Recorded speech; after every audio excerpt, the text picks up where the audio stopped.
Hello everyone, good morning to all of you. मेरी आवाज आपको आ रही है क्या? सुनाई दे रहा है क्या? कैसे हैं आप लोग?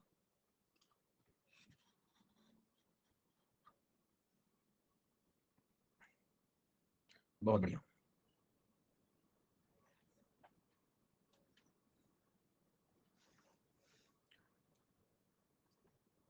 आप तो सर पहले अपना बताइए। हाँ, आप अपना बताइए सर। चलिए, तो आज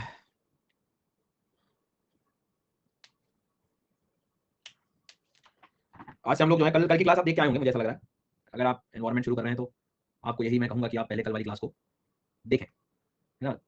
कल वाली क्लास अगर नहीं देखोगे तो चीज़ें कुछ समझ आएगी नहीं चल क्या रहा है। हाँ, वही मतलब जो है।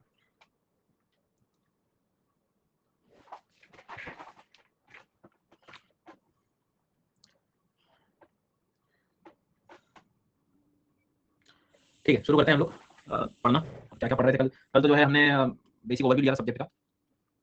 एक मिनट रुकिएगा जरा।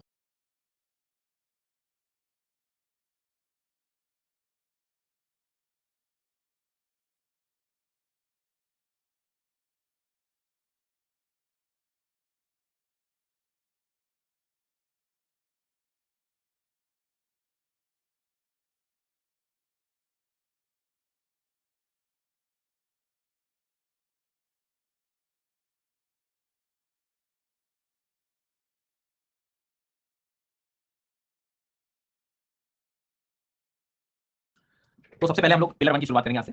Okay, pillar 1। पिलर 1 में आपको याद होगा कि हमने प्रोटेक्टेड एरिया नेटवर्क की शुरुआत करनी है। ठीक है, और जान दो यार, जरा सबको ये पता लगे स्टार्टिंग में टाइम से आया करो भैया। 10 बजे की क्लास है, फिर बाद शुरुआत में रायता पहले का, फिर कहोगे हमें समझ नहीं आ रहा, फिर हम क्लास छोड़ देंगे, फिर सर मेरे से क्वेश्चन कर बैठेंगे। यहीं से चीजें शुरू होती हैं। हाँ,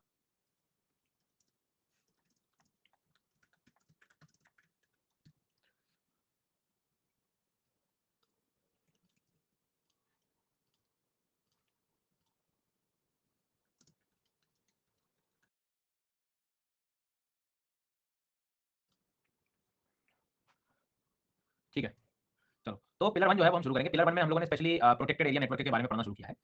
अब प्रोटेक्टेड एरिया नेटवर्क स्पेशली अगर जैसे हम शब्द देखें तो नाम से समझ में आता है कि हमने एक संरक्षण क्षेत्र, पूरा नेटवर्क मतलब एक तंत्र हो गया है ना, एक सिस्टम हो गया वो। अब संरक्षण शब्द आ रहा है, प्रोटेक्टेड वर्ड आ रहा है, मतलब एक बात क्लियर है कि हम यहाँ पर जो हमारे भारत में जितने भी फ्लोरा फोना है, मतलब वनस्पति और वन्य जीव हैं।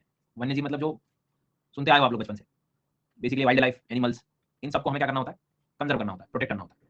सबसे पहला बेसिक सवाल आएगा, बचाएं क्यों इनको? भाई बचाना इसलिए है कि इस पूरे पर्यावरण में हर स्पीशीज का अपना एक फंक्शनल रोल होता है, हर प्रजाति का अपना यहाँ पर एक कार्य है।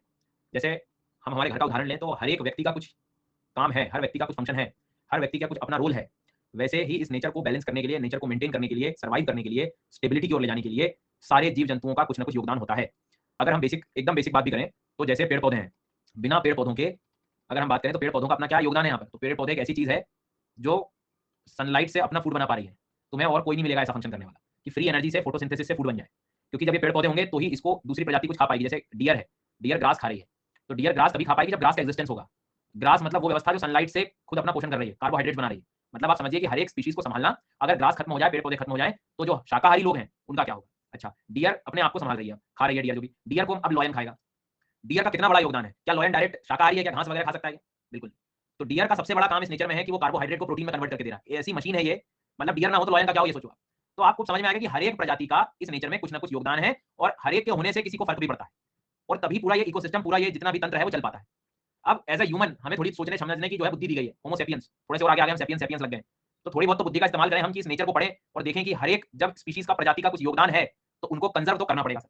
एंड फॉर दैट हमने एक पूरा प्रोटेक्टेड एरिया नेटवर्क बनाया, हमने एक संरक्षण तंत्र बनाया कि हम हमारे देश में जितने भी वन्य जीव हैं, पेड़ पौधे हैं, उनका हम लोग थोड़ा जो है ध्यान रखें। जैसे उदाहरण के तौर पे नीलगिरी तहर, नीलगिरी तहर जो है, अगर आपने नाम सुना हो, नाम सुना हो आपने, यस, तो बहुत फेमस प्रजाति है ये दक्षिण भारत की।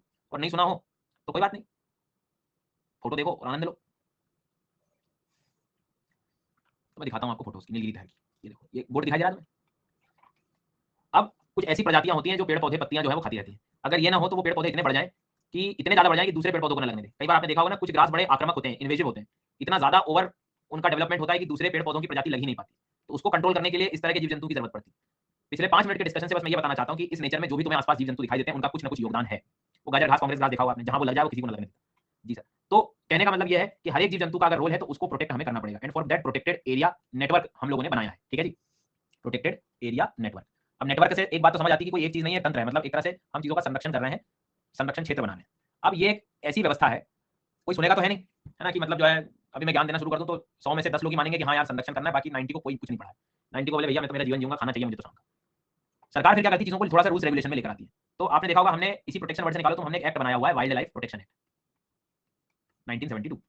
ये वाइल्ड लाइफ प्रोटेक्शन एक्ट को जरा ध्यान से पढ़िए। यहाँ कोई पर्यावरण की बात नहीं कर रहा हूँ, वाइल्ड लाइफ की बात कर रहा हूँ, मतलब वन्य जीवों को संरक्षित करने के लिए हमने अधिनियम बनाया। जैसे हम एक्ट बनाते हैं तो उसमें रूल्स रेगुलेशन लगा सकते हैं, उसके तहत हम, क्योंकि जब तक आप स्ट्रिक्ट नहीं होंगे, चीजों को लेकर रेगुलेशन नहीं बनाएंगे, आप इस तरह का संरक्षण एक बड़े लेवल पर, बड़े स्तर पर कभी नहीं कर सकते। तो इस एक्ट के तहत हमने ये प्रोटेक्टेड एरिया नेटवर्क की व्यवस्था की। इसमें कुछ कुछ चीजें आई, जैसे नेशनल पार्क करके है। नेशनल पार्क कहते हैं हम, जिसे हम कह सकते हैं कि राष्ट्रीय उद्यान बोला जाता है जिसे हम लोग।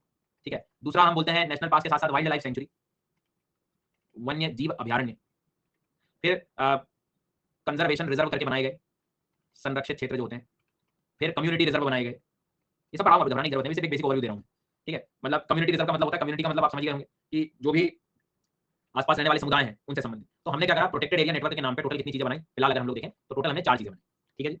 4 चीजों का मतलब है कि national park, wild life sanctuaries, ये मत, इन पर ध्यान मत देना, कम्युनिटी रिजर्व और कंजर्वेशन रिजर्व, सबसे पहले 4 चीजों को हम लोग ध्यान रखें।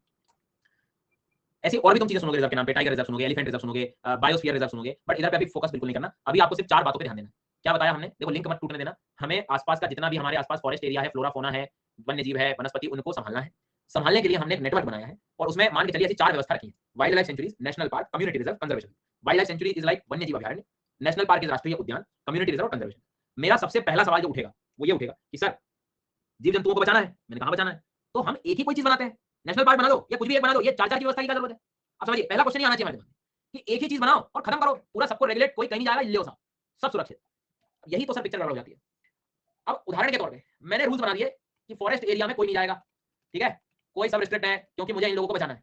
अब ये आपने कोई मान लो एक्स नाम का कोई भी ऐसा प्रोजेक्ट चालू कर दिया और उसके तहत बोला कि for the protection of wild life मैं जो है एक ऐसी योजना चला रहा हूँ, मान लो मैंने ऐसा कोई भी प्रोजेक्ट बना दिया जिसमें सब पूरा सब कुछ रिस्ट्रिक्टेड कि नहीं, फॉरेस्ट में सारी चीजें बंद, हम सिर्फ पशुओं का ध्यान रखेंगे, ये करेंगे वो करेंगे।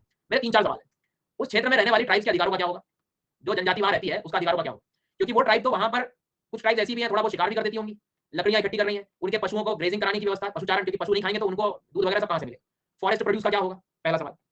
दूसरा सवाल ये कि अगर मान लो ये सब चीजें मैं कर दूं तो एक बहुत बड़ा सेक्टर है टूरिज्म, टूरिज्म समझते हैं हम लोग पर्यटन, उसका क्या होगा? आज भी अगर आप देखोगे तो बहुत बड़ा रेवेन्यू टूरिज्म से भी जनरेट करता है भारत सरकार, उसका क्या करेंगे? ठीक है, आसपास के जो लोग गांव हैं जो कहीं ना कहीं इन फॉरेस्ट पर भी डिपेंडेंट है, उसका क्या होगा? कल को कोई भी बीमारी फैल गई उस फॉरेस्ट में और पता लगे सारे जीव जंतु खत्म हो गए एक बार में, व्हाट अबाउट देयर रिसर्च, उनको स्टडी करना, उनके बिहेवियर को समझना, उनकी पॉपुलेशन को काउंट करना, ये सारी चीजों के लिए कौन बात करेगा? फिर क्या हमेशा सरकार ही जिम्मेदार रहेगी, कम्युनिटी की कोई जिम्मेदारी नहीं है क्या? ठीक है। दूसरी चीज, आपने एक वर्ड सुना होगा अतिक्रमण, अतिक्रमण सुना है आप लोगों ने? अतिक्रमण हो जाता है। अब देखो क्या है, जैसे मान लो यहाँ एक फॉरेस्ट है, यहाँ जीव जंतु रह रहे हैं, यहाँ एक फॉरेस्ट है, जीव जंतु है। अब होता क्या है, यहाँ तो तुमने रोक दिया, यहाँ भी लोगों को रोक दिया कि यहाँ कोई नहीं जाएगा, पेड़ पौधे नहीं काटेगा, लेकिन ये बीच वाले एरिया का क्या, इस पे हम कोई ध्यान नहीं दे क्या? इस पे भी ध्यान देना पड़ेगा। यहीं से आप थोड़ा बहुत नियम लागू नहीं करेंगे तो लोग तो यहाँ पहुंच जाएंगे। बफर एरिया जो होता है 2 अलग-अलग क्षेत्र का, मध्यवर्ती क्षेत्र जो है। अब आपको एस्पेक्ट समझ आ रहा है कि सिर्फ डायरेक्ट कंजर्वेशन के नाम से तालियां नहीं बजा सकते, आपको थोड़ा फ्लेक्सिबल भी रहना पड़ेगा, आपको कम्युनिटी कंजर्वेशन दोनों का बैलेंस साथ में चाहिए होगा। मतलब आपको रिस्ट्रिक्शंस लगाने हैं तो रीजनेबल लगाने हैं, आपको काम करना है, आपको कंजर्वेशन करना है तो सबका ध्यान में रखते हुए काम करना है। Is it clear now? मतलब सीधी सी बात है कि अगर मुझे प्रोटेक्शन करना है तो मल्टी लेवल प्रोटेक्शन पे जाना पड़ेगा, मतलब मुझे स्ट्रिक्ट जोन्स भी बनाने पड़ेंगे तो कुछ फ्लेक्सिबल जोन्स भी बनाने पड़ेंगे। अगर रिस्ट्रिक्शन है, मानता हूं कुछ जीवों को बहुत ज्यादा रिस्ट्रिक्शन चाहिए, टाइगर है, मान लो कहीं टाइगर का कंजर्वेशन करना है, टाइगर को बहुत ज्यादा जरूरत है क्योंकि टाइगर की जनसंख्या खत्म हो रही है, तो टाइगर के लिए मुझे रिस्ट्रिक्शन चाहिए, बट टाइगर के नाम पे पूरी दुनिया में इतने रिस्ट्रिक्शन लगा दूं कि वहां के ट्राइब्स भी जो है सांस ले पाए, तब तो फिर मुझे गड़बड़ हो गया। तो स्ट्रिक्ट जोन्स भी चाहिए, मुझे फ्लेक्सिबल जोन भी चाहिए। भारत के जो जंगल है वो पीपल इनहेबिटेड है, मतलब ट्राइब्स रह रहे हैं, पेस्टोरलिस्ट रह रहे हैं, किसान रह रहे हैं, भाई उनका भी तो ध्यान रखना पड़ेगा। आगे बात समझ में आता है? उसके बाद में क्या होता है, इस तरह के जब डिफरेंशिएशन ले आते हैं तो मैनेजमेंट करने में भी आसानी हो जाती है, आप प्रॉपर जो है एडमिनिस्ट्रेशन मैनेजमेंट कॉन्फ्लिक्ट अगर हो तो उसका रेजोल्यूशन कर सकते हो, बहुत सारी चीजें हो सकती है। इज इट क्लियर ना? तो सबसे पहला सवाल क्लियर हुआ कि सर मैं एक ही बना देता, क्या जरूरत पड़ी मुझे अलग अलग बनाने की? तो अब देखो वाइल्ड लाइफ सेंचुरी और नेशनल पार्क, मैं इसके डिटेल में तुमको डिफरेंस बता दूंगा, बट एक जनरल एकदम समझने योग्य बताऊं तो नेशनल पार्क कंपैरेटिवली बहुत रिस्ट्रिक्टेड एरियाज होते हैं, बहुत मतलब बहुत ज्यादा।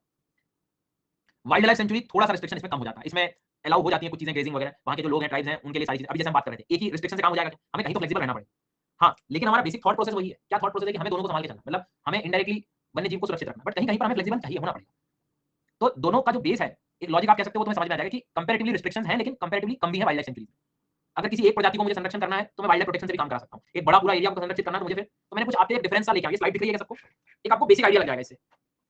तो मेन चीज है एस्पेक्ट, एस्पेक्ट से समझोगे तो समझ में आ जाएगा, ठीक है। थोड़ा बहुत तो समझ आ रहा है, थोड़ा बहुत, ज्यादा नहीं, वो तो मैं बोलूंगा अभी, तो पढ़ने थोड़ी कहा तुमको, मैं सुनने का काम है ना। हाँ, जैसे सबसे पहले सवाल आता है ना कि सर ये नेशनल पार्क है कोई भी एरिया को, जैसे मैं तो घर रह रहा हूँ, मैं तो इंदौर के पास रह रहा हूँ, तो इंदौर को कोई नेशनल पार्क बना देगा क्या? नहीं। पहले तो जो स्टेट गवर्नमेंट है, सरकार जो है वहाँ की, राज्य की स्टेट गवर्नमेंट पहले देखेगी कि ये फॉरेस्ट क्या है, यहाँ पर कौन सी प्रजातियां रह रही हैं, इसको किस लेवल का संरक्षण चाहिए। तो सबसे पहला जो क्राइटेरिया होता है वो स्टेट गवर्नमेंट डिक्लेयर कर सकता है। लेकिन ये वाइल्ड लाइफ प्रोटेक्शन एक्ट के अंतर्गत सेक्शन में दिए हुए हैं, 35 जो सेक्शन है वो नेशनल पार्क के लिए बनाया हुआ है, ठीक है। और वाइल्ड लाइफ सेंचुरी को भी स्टेट गवर्नमेंट डिक्लेयर कर सकता है, लेकिन कब करेगा? जब वो इकोलॉजिकली इंपॉर्टेंट है, protection of wild life environment का, या पर्टिकुलरली कोई पेड़ पौधे जीव जंतु के लिए अगर देख रहा हो तो स्टेट गवर्नमेंट डिक्लेयर कर सकता है। लेकिन अगर कोई बोले क्या सेंट्रल गवर्नमेंट कर सकता है? हाँ, सेंट्रल गवर्नमेंट भी कर सकता है, लेकिन उसमें स्टेट का रोल पहले है। स्टेट वो जगह उसको ट्रांसफर करे तब। एक एग्जांपल लेता हूं, हमारा दक्षिण भारत पेनिनसुला बहुत ज्यादा समुद्र से भी लगा हुआ है, लगा हुआ है। तो अब कोई क्षेत्र जो किनारे पर आपको कंजर्व करना है किसी राज्य को, तब वहां थोड़ा सेंट्रल का रोल आ जाएगा, क्योंकि टेरिटोरियल वाटर्स आते हैं समुद्र का, यहाँ पर जो है पूरा ध्यान सरकार, केंद्र सरकार रख रही है, कोस्टल रेगुलेशन वगैरह ये सारी चीजें। तो सेंट्रल गवर्नमेंट का रोल है, वो भी डिक्लेयर कर सकती है अगर स्टेट चाहे तो, ठीक है। नहीं तो बेसिक डिक्लेरेशन, नोटिफिकेशन वगैरह ये सब काम किसका है? स्टेट वाला है। इस चीज को अपने को थोड़ा ध्यान रखना। ये जो मैं बता रहा था टेरिटोरियल वाटर्स, टेरिटोरियल वाटर्स का मतलब अगर किनारे पर आपको, समुद्र के किनारे पर कोई चीज national park, wild life century घोषित करनी है, तो उसके लिए फिर आपको थोड़ा सा प्रेयर कंसेंट लगेगा सेंट्रल गवर्नमेंट का। चीफ नेवल हाइड्रोग्राफर जो है वो आपको बताएगा सारी चीजें वहां की। उसके बाद जो है कारण क्या है, वहां के जो लोकल फिशरमैन है उनका भी तो राइट्स कहीं ना कहीं जो है इंक्लूड करना पड़ेगा। तो एक शुरुआत के 2-3 में ज्यादा डिफरेंस तुम्हें लगेगा नहीं कि national park, wild life century एक जैसे होते हैं। लेकिन जैसे ही आप राइट्स ऑफ पीपल पे आते हो तो तुम्हें समझ में आ जाता है कि फ्यूल फॉडर फॉरेस्ट प्रोड्यूस के लिए जो है थोड़ा बहुत सरकार जो है लागू कर सकती है। लेकिन जब आप नेशनल पार्क वगैरह में आते हो तो सारी चीजें इतने ज्यादा राइट्स आपको मिलते नहीं। मतलब एक्टिविटीज थोड़ी बहुत अलाउ होती है वाइल्ड लाइफ सेंचुरीज में, ग्रेजिंग, घास वगैरह, प्राइवेट लैंड्स में कंटिन्यू, मतलब थोड़ा बहुत प्राइवेट लैंड भी लगा है तो कोई दिक्कत नहीं। लेकिन यही चीज स्ट्रिक्टर हो जाएगी किसमें? स्ट्रिक्ट का मतलब जो है वो नेशनल पार्क में। आगे बात समझ में। उसके बाद में फॉर एग्जांपल कोई रिसोर्सेज को एक्सप्लॉइट करना है तो थोड़ा बहुत आप यूज कर सकते हो चीफ वाइल्ड लाइफ वार्डन की परमिट से वाइल्ड लाइफ सेंचुरी में। बट नेशनल पार्क में आप कोई कुछ भी बिल्कुल दूरी रहो तुम, मतलब स्ट्रिक्ट परमिट जो लगता है, specially chief wild life warden, state government, national board for wild life, सब हम पढ़ेंगे आगे जाके। मैं आपको बस एक बेसिक समझाने की कोशिश कर रहा हूं कि सिर्फ एक थॉट अगर कंजर्वेशन में रख लें हम लोग रिस्ट्रिक्शन, उससे कंजर्व नहीं हो पाएंगे। उससे फिर कम्युनिटी के जो राइट्स हैं, आसपास के जो लोग रह रहे हैं, उनका जीवन यापन, लाइवलीहुड का सवाल आ जाएगा। इसलिए हमने उसको बैलेंस अप्रोच में रखा कि अगर कोई नेशनल पार्क डिक्लेयर कर दो तो उसको स्ट्रिक्ट कर दो, लेकिन उसके आसपास कोई वाइल्ड लाइफ सेंचुरीज बना दी गई तो वहां पर कम से कम आप राइट्स ऑफ पीपल, एक्टिविटीज थोड़ी बहुत अलाउ कर सकते हैं, लाइफ स्टॉक ग्रेजिंग कर सकते हैं। जैसे टूरिज्म है तो एंट्री प्रॉपर रेगुलेट की जा सकती है, वाइल्ड लाइफ सेंचुरी में एंट्री अलाउ है। लेकिन नेशनल पार्क में वो एंट्री उतनी ज्यादा रिस्ट्रिक्ट, जैसे हम बोलते हैं कि मैं तो कान्हा नेशनल पार्क घूमने गया, सच बात है कि असली क्षेत्र में तो तुम्हें कोई घूमने नहीं देगा, बार बार घुमा के जाओ घर जाओ, मतलब थोड़ी बहुत एंट्री है। लेकिन कंपैरेटिवली अगर आप देखोगे तो रिस्ट्रिक्शन बहुत ज्यादा है नेशनल पार्क में। तुम सोचो कि मैं पशुचारण कर रहा हूं, वो एक बार पशुचारण तुम्हें वाइल्ड लाइफ सेंचुरी में अलाउ होंगे, लेकिन नेशनल पार्क में एब्सोल्युटली प्रोहिबिटेड। हाँ, तो इस चीज को जो है थोड़ा सा ध्यान रखना है। मतलब प्रोटेक्शन लेवल भी अगर आप देखोगे तो नेशनल पार्क का कंपैरेटिवली ज्यादा है as compare to wild life century.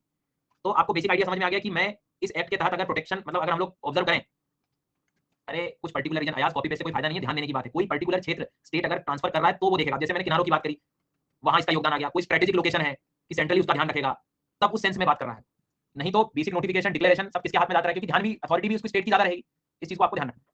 और ये बिल्कुल क्लियरली मेंशन है, आप जब एक्ट पढ़ोगे या पढ़ना कभी आपको लगे तो सेक्शन 18 उसका जो है प्रॉपर लिखा हुआ है, सेक्शन 35 में भी ये चीजें मेंशन है। लेकिन ठीक है, कुछ सर्टेन केसेस होते हैं जहां सेंट्रल गवर्नमेंट का भी रोल रहेगा, ठीक है। तो अभी तक के डिस्कशन से हमें समझ में आ गया कि इनकी हमें जरूरत क्यों पड़ी वाइल्ड लाइफ सेंचुरीज की और नेशनल पार्क की। Is it clear now? दोनों में बेसिक डिफरेंस भी आपको क्लियर हो गया। रिस्ट्रिक्शंस हैं, कहीं में थोड़े से कम है, ग्रेजिंग वगैरह इनके लिए अलाउ है, ट्रेडिशनल लोग वहां जो रह रहे हैं वो फॉरेस्ट प्रोड्यूस करेक्ट थोड़ा बहुत अलाउ है wild life century, but national park में सारी चीजें रुकी हुई हैं। टूरिज्म दोनों में अलाउ है, लेकिन हाईली रेगुलेटेड नेशनल पार्क में थोड़े से ज्यादा है, ठीक है। टूरिज्म का मतलब कि अभी ऐसा नहीं है नेशनल पार्क में कोई घूमने नहीं दे रहा होता, घूमने दे रहा होता, लेकिन एक्चुअल उसके जो कोर रीजंस होते हैं वहां तो कोई जाने नहीं दे रहा। अब बात आती है, दो तो समझ में आ गई सर बात। अब मेरा मतलब यह है कि कुछ क्षेत्र कम्युनिटी रिजर्व को भी दे दिए गए हैं। कम्युनिटी से खुद समझिए कि क्या है। मेरा मतलब है खुद अपनी भी तो जिम्मेदारी बनती है कि नहीं बनती। भारत में ऐसे कई एरिया हैं जहां ट्रेडिशनली पहले से ही कम्युनिटी बहुत ज्यादा उसका ध्यान रखती है नेचर का। जैसे कई बार आप लोग देखते हो कि नॉर्थ ईस्ट वगैरह के एरिया में अगर आप जाएंगे, या फॉर एग्जांपल मैं आपसे कहूं तो हमारे आसपास ही कुछ क्षेत्र ऐसे बने होते हैं जहां पर मान लो कोई मंदिर है, कोई पूजनीय स्थान है, वहां पेड़ पौधे लगे हुए हैं, तो क्या उसको कोई भी उठा के काट दे रहा होता है? नहीं।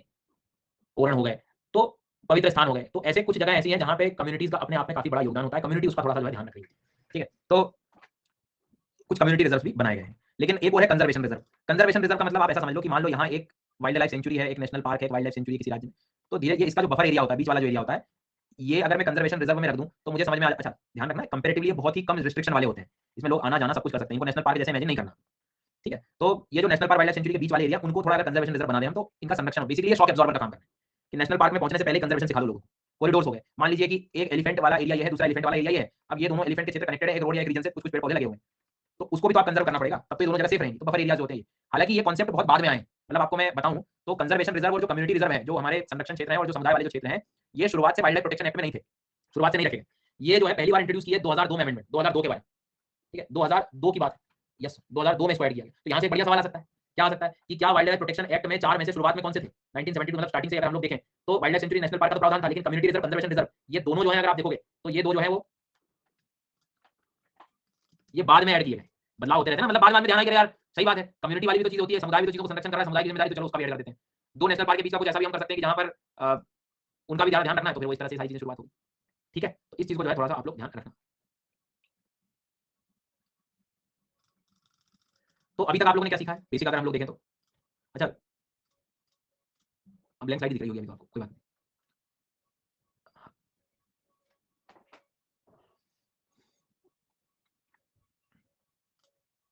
तो अभी का एक बेसिक डिस्कशन हमने ये किया कि प्रोटेक्टेड एरिया नेटवर्क का मतलब होता क्या है। ऐसे हम कंजर्वेशन करने अगर बैठेंगे तो बेसिकली कंजर्वेशन क्या है उस चीज को हम लोगों ने ऑब्जर्व किया। ठीक है, उदाहरण के तौर पे चारों में अपना अपना कुछ डिफरेंस है, चारों का जो डिफरेंस है वो according to the restriction responsibility उसके आधार पर हमने देखा है। ठीक है, अभी प्लीज कोई भी मिक्स मत करना, टाइगर रिजर्व, एलिफेंट रिजर्व, ये सब बायोस्फीयर रिजर्व, वो समय आने पे हम लोग सीखेंगे। अब मैं थोड़ा सा आगे बढ़ रहा हूं। सवाल ये आता है कि क्या इंडिया ही एक ऐसी कंट्री है क्या जिसको सपना आया कि नहीं हमें तो जो है सारा चीज कंजर्वेशन करना चाहिए। मतलब देखो ना, हमने तो चलो ये हम अगर वाइल्ड लाइफ प्रोटेक्शन एक्ट में देखो 1972 की कहानी कि उसके बाद हम जागरूक हुए, तो पूरा वर्ल्ड तो कुछ ना कुछ कर ही रहा होगा। तो इस पूरे थॉट को समझने के लिए आपको जो ध्यान रखना है वो ये याद रखना है कि एक संस्था को हम सबसे पहले स्टार्टिंग से पढ़ेंगे। ठीक है, आईयूसीएन। आईयूसीएन का मतलब है international union for conservation of nature and natural resources. कुछ बच्चे इसको याद करने में बड़ी टेंशन में आते हैं, कैसे याद हुआ, क्या है, कुछ नहीं है, हम एक ऐसा यूनियन बनाना चाह रहे हैं, ठीक है, जो कि कंजर्व कर रहा हो नेचर को और नेचुरल रिसोर्सेज को, प्राकृतिक संसाधन और प्रकृति के संरक्षण के लिए एक हम लोगों ने कह सकते हो कि अंतरराष्ट्रीय संघ बनाया हुआ है। ठीक है, प्रकृति के संरक्षण और प्रकृति के संसाधन को संरक्षित करने के लिए अंतरराष्ट्रीय संघ बनाया हुआ है, international union for conservation of nature and natural resources. इसका ईयर देखो तो जरा, एस्टैब्लिशमेंट 1948, 1948। ये स्टेट पीसीएस में परेशान कर सकता है, इंटरनेशनल ऑर्गेनाइजेशन है, स्विट्जरलैंड लोकेशन इसका हेडक्वार्टर वगैरह आप देखो तो यहाँ आपको दिख जाएगा। ठीक है, इसने सबसे पहले कॉन्सेप्ट लाया कि अगर हमें नेचर को बचाना है तो इन्होंने बेसिकली नेचर को कंजर्व करने के लिए दुनिया के सामने कुछ कैटेगरी जो है वो रखी। अभी जैसे मैंने डिस्कस किया, क्या एक ही सेंस से हम पूरा कंजर्वेशन कर सकते हैं क्या? नहीं। तो इन्होंने उसी चीज को अलग अलग कैटेगरी का नाम दे दिया कि जितनी कैटेगरी बढ़ती जाएगी, ध्यान से सुनना, मान लो कोई वर्ल्ड में आपको कंजर्वेशन करना है, कोई भी वाइल्ड लाइफ को प्रोटेक्ट करना है, तो जितनी भी कैटेगरी उन्होंने, पहला तो सवाल मेरा ये है, एक सेम पैटर्न या एक सेम प्रोजेक्ट बना के आप पूरे वर्ल्ड की कम्युनिटी, वर्ल्ड के नेशनल पार्क या वर्ल्ड के वन्य जीवों को रोक पाओगे, कंजर्व कर पाओगे? तो नहीं, अभी हम इतनी देर डिस्कस करें, हमें बहुत अलग अलग सिस्टम बनाना पड़ेगा। तो आईयूसीएन वो संस्था है जिसने सबसे पहले प्रोटेक्टेड एरिया का कॉन्सेप्ट लेके आया हमारे लिए, मतलब वर्ल्ड के लिए, और उसने ये कहा कि मैं कैटेगरी बना रहा हूं, और कैटेगरी में टोटल ऐसी 6 बना रहा हूं। कितनी कैटेगरी बना रहा हूं? 6 कैटेगरी बना रहा हूं। 6 कैटेगरी मेरे हिसाब से ऐसी है कि जितनी कैटेगरी बढ़ती जाएगी उतना रिस्ट्रिक्शन कम होता जाएगा। रिस्ट्रिक्शन कम होता जाएगा इसका मतलब ये कि उतना ही फ्लेक्सिबिलिटी बढ़ती जाएगी कि भाई ग्रेजिंग ग्राउंड्स है, कम्युनिटी का थोड़ा बहुत योगदान आ गया, भाई तुम नेशनल पार्क में बोल के कम्युनिटी नहीं किया, हम ध्यान देंगे, हम आसपास के गांव के लोग, हम मेहनत करेंगे, इसको बचाएंगे, ऐसा कुछ नहीं। नेशनल पार्क इज लाइक सरकार का राज हो गया, सरकार ध्यान दे, तुम्हारी अलग व्यवस्था, तुम्हें अपने आसपास के क्षेत्रों को बेहतर करो। तो इन्होंने कैटेगरी बना दी। तो सबसे पहले आईयूसीएन ने कॉन्सेप्ट दिया, और इसका जो कॉन्सेप्ट सबसे पहले याद रखें, जितनी कैटेगरी का नंबर बढ़ता जाएगा उतना रिस्ट्रिक्शन क्या होता जाएगा? कम होता है। ठीक है, कैटेगरी 1 और 1 में दो सेक्शन है, strict nature reserve, wildness area. ये हमारे भारत में जनरली ऐसा देखने को मिलता है कॉन्सेप्ट, जैसे पोलर एरियाज हैं, कुछ कुछ साइबेरिया के कुछ क्षेत्र हैं, जहां पे किसी भी प्रकार का ना सरकार का ना कोई भी नहीं जा रहा है वहां पे। यार पृथ्वी पे ऐसे कोई क्षेत्र भी तो होंगे ना जो अनएक्सप्लोर्ड है, वहां कोई किसी जाने से किसी का, वहां नेचर खुद ही अपने आप को संभालने में लगा हुआ है। They are the strict nature reserve. बिल्कुल जो पोलर एरियाज हो गए, कुछ कुछ साइबेरिया, रशिया वगैरह के रीजन में है, मतलब जहां पे नेचर ही खुद को अभी संभालने में लगा हुआ है, नेचर ही अपने आप को स्टेबल करने में लगा हुआ है। तो ये इन्होंने सबसे कैटेगरी जो है सबसे पहली वाली बनाई। फिर कैटेगरी 2 को दिया नेशनल पार्क, ये मैं वर्ल्ड वाइड बात कर रहा हूं। ठीक है, कैटेगरी 3 को दिया नेचुरल मॉन्यूमेंट और फीचर की, मतलब कोई प्राकृतिक चीज जो बहुत पहले से है, उसका भी अपना बड़ा योगदान है, जियोलॉजिकल फीचर हो सकता है उसका, किसी भी प्रकार से प्राकृतिक स्मारक हो सकता है, नेचर के नाम पे बहुत बड़ा एग्जांपल हो सकता है, कोई माउंटेन रीजन हो, वहां पे बहुत अच्छी बायोडायवर्सिटी हो, तो उस तरह से उसने कैटेगरी रखी। कैटेगरी 4 उसने बताया कि स्पीशीज मैनेजमेंट एरिया, मतलब किसी प्रजाति, सिंपल कोई एक प्रजाति का ध्यान रखना हो आपको, सिर्फ उसी के लिए। कई बार क्या होता है ना, जैसे केन नाम की नदी है, नाम सुना होगा, वहां पे घड़ियाल पाए जाते हैं। अब वहां ज्यादातर घड़ियाल ही है, घड़ियाल नाम सुना है। अब मैं उस चीज के लिए उसको नेशनल पार्क बना दूं तो क्या फायदा, इतने रूल्स रेगुलेशन लगा के करूंगा क्या?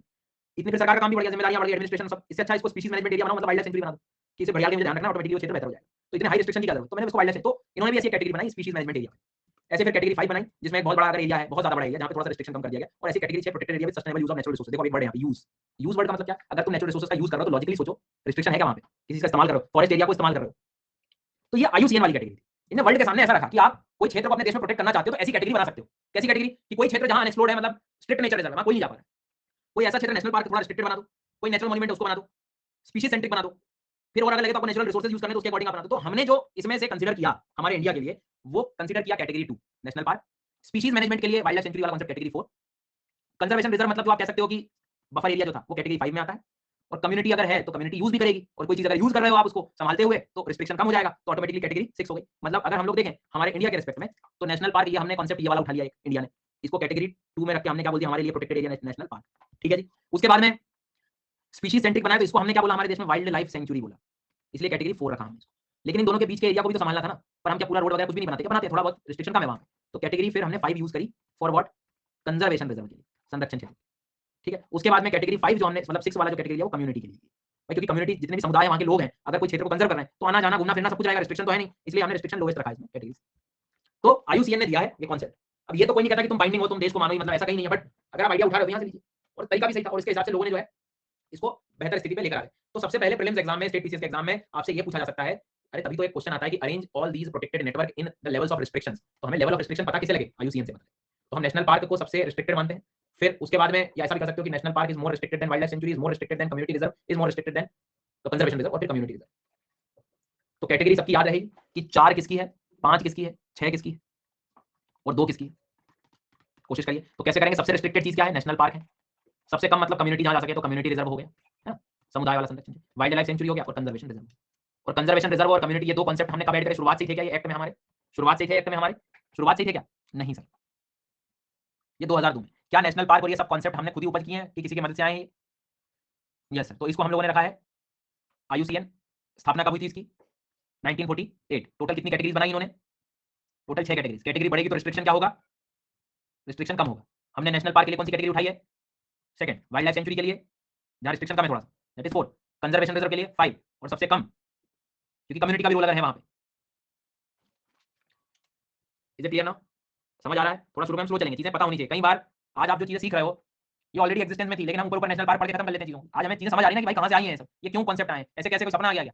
सबका रिस्ट्रिक्शन लेवल कैसे डिसाइड किया हमने? दोनों में डिफरेंस क्या है? रिस्ट्रिक्शन लाने की हमें जरूरत क्यों पड़ गई? और कहीं बात नहीं है कि हम पहला तीसरा लाए, जरूरत नहीं है। नहीं तो आप अगला सवाल, इंडिया में ये क्यों नहीं लाए? भाई नहीं थी जरूरत, जितना है उतने जरूरत है। तो आईयूसीएन ने हमें कैसे मदद की, समझ में आ गई बात? अच्छा, और भी तरीके हैं, जैसे बायोस्फीयर रिजर्व भी पढ़ते हैं, जय मंडल आरक्षित क्षेत्र, बट वो एक अलग कांसेप्ट है, वो हम देखेंगे। इसका मेन कांसेप्ट है मैन एंड बायोस्फीयर वाला जो कांसेप्ट है उसमें मैन को एक वर्ड यूज किया, इट मींस दैट कि नेचर के साथ ह्यूमन का इंटरेक्शन को लेकर बात करी। हर चीज प्रोटेक्शन को लेकर बात करती है। बायोस्फीयर रिजर्व कहता है कि प्रोटेक्शन तो करो, लेकिन रिसर्च, एजुकेशन, उसकी उस नेशनल पार्क को, उस रीजन को थोड़ा समझो, पढ़ो, क्लोजली इंटरेक्शन को समझाता है बायोस्फीयर रिजर्व। अब इंटरेक्शन करने के लिए तो जाना पड़ेगा, तो रिस्ट्रिक्शन कैसा? इसलिए कैटेगरी उसकी क्या कर दी उन्होंने? 5 पे। साइंटिफिक रिसर्च भी तो करनी पड़ेगी। मैंने एग्जांपल दिया कि कल को बीमारी फैल गई, क्या करोगे? तो पढ़ना पड़ेगा, सारी चीजों को स्टडी करना पड़ेगा, सेंसस होगा, काउंटिंग करोगे। फिर क्या है, सरकार खुद अपने अनुसार देखती है कि कोई स्पीशीज बहुत ज्यादा कंजर्वेशन मानती है तो उसको एक प्रोजेक्ट के नाम पे उठा लेती है अलग से। कोई भी चीज को प्रोजेक्ट के नाम पे उठाते हो तो उस पर ज्यादा ध्यान देते हो। हमने टाइगर रिजर्व बनाने शुरू कर दिए प्रोजेक्ट टाइगर के तहत, हमने एलिफेंट रिजर्व बना दिए प्रोजेक्ट एलिफेंट के तहत। तो हम ऐसी स्पेसिफिक स्पीशीज को ध्यान में रखते हुए भी प्रोजेक्ट बना देते हैं। राइनो खतरे में थे, प्रोजेक्ट राइनो शुरू कर दिया। वल्चर्स खतरे में थे, वल्चर्स के प्रोजेक्ट बना दिए। तो वो अलग जो है वो उसकी स्टोरी चलती रहती है, वो समय समय पर भी हम सीखेंगे। अभी यहाँ तक आपको समझ आ गया कि एक्ट के तहत हमने किस चीज को लेकर आए हैं, और ये सारी ठीक है।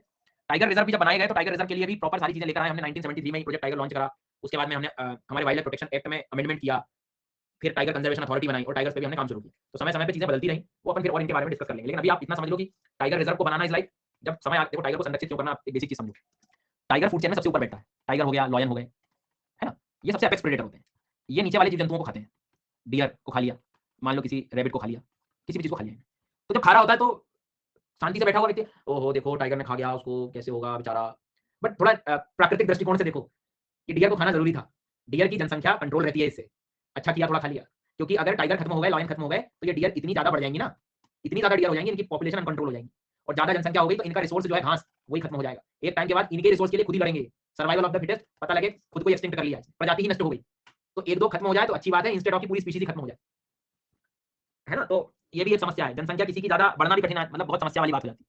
जैसे कैक्टस होता है, कैक्टस, प्रिकली कैक्टस सुना होगा आपने। ऑस्ट्रेलिया में एक कैक्टस था, तो उसको खाने वाला एक जीव था मोथ, वो ऑस्ट्रेलिया से अचानक गायब हो गया, खत्म सा हो गया। वो कैक्टस इतना ज्यादा बढ़ गया कि लोगों को अपना घर छोड़ के जाना पड़ गया। समझ में आई बात? इतना ज्यादा बढ़ गया कैक्टस। फिर इंट्रोड्यूस कराया गया, भैया कहाँ है, लाओ इसको। छोड़ा गया, फिर उसने पॉपुलेशन उसकी कैक्टस को कंट्रोल करा। तो हर एक जीव का अपना योगदान है यहाँ पे। तो जब लगता है कि किसी को ज्यादा कंजर्वेशन करने की जरूरत है तो उसको एक प्रोजेक्ट बनाना पड़ता है, उसके प्रोजेक्ट के। इसलिए हमने हर नेशनल पार्क में जहां जहां टाइगर है उनको प्रोजेक्ट टाइगर की तरफ और ज्यादा कंजर्व करके रखा, हाई रिस्ट्रिक्टेड करके रखा। खैर टाइगर तो इतनी बढ़िया व्यवस्था है कि व्यक्ति खुद ही नहीं जाता, खुद ही रिस्ट्रिक्ट कर देता है। यहाँ तक चीजें समझ में आई?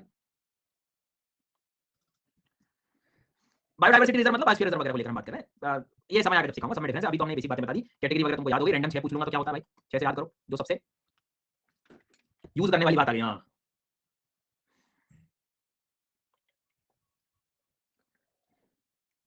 बिल्कुल ठीक बात है।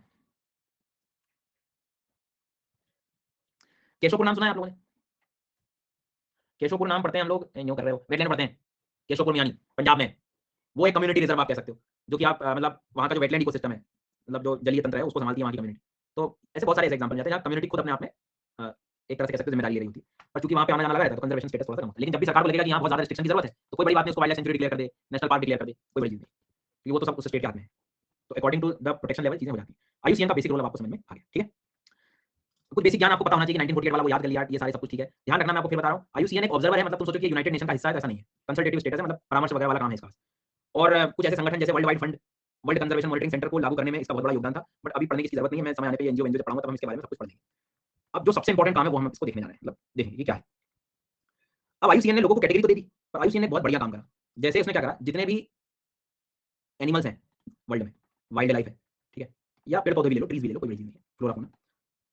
मुझे एक बात बताओ, सारे जीव जंतुओं की काउंटिंग पूरी दुनिया में एक जैसी होगी क्या? कि मतलब जितने एलिफेंट है उतने टाइगर होंगे, या जितना टाइगर है, एक तो ये वाला एस्पेक्ट समझ गया कि सर काउंटिंग सबकी एक जैसी, जनसंख्या सबकी बिगड़ी हुई है, कोई ज्यादा है कोई कम है। अच्छा, कोई जीव जंतु का जैसे हंटिंग है, शिकार करना, तो इंसानों ने जब शिकार करना शुरू किया तो क्या सारे जानवरों को एक ही स्तर पर शिकार किया गया? नहीं। अब मैं आपसे पूछूं कि शिकार सब जीवों का क्यों नहीं किया, किसी का ही क्यों किया? तो उसके पीछे कोई स्वार्थ था, कोई ट्रेड की बात हो सकती है, कोई कुछ प्रॉफिट, कोई फायदे की बात, कोई जरूरत। जैसे तुमने खरगोश का शिकार करके आप अपने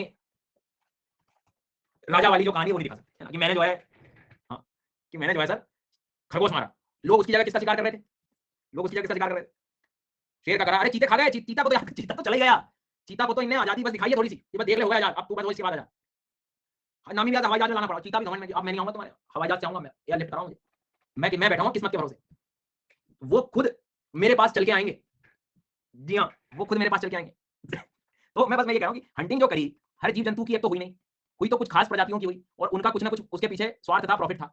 वन हॉर्न राइनो, भाई ये एक सींग वाले गेंडे के कई यूज होंगे हॉर्न्स के, तो पता लगे उस सींग के चक्कर में गेंडे को समाप्त करना शुरू कर दिया।